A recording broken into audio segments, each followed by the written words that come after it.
এইরকম একটা ঐতিহাসিক মুহূর্তের সাক্ষী থাকবো এটা আমি জীবনেও ভাবিনি।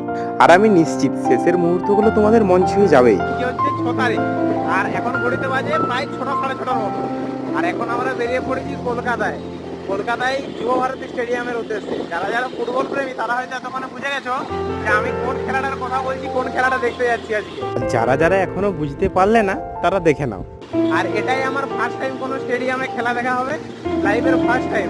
যখন দৌড়ে স্টেডিয়ামে ঢুকছিলাম তখন দেখি হঠাৎ করে কে একজন হাতে সুনীল ছেত্রীর মাস্ক ধরিয়ে দিয়েছে। এরপর হয়তো বুঝে গেছো আমি সেই ম্যাচটার কথা বলছি যেটা সুনীল ছেত্রীর ইন্ডিয়ার হয়ে শেষ ম্যাচ ছিল।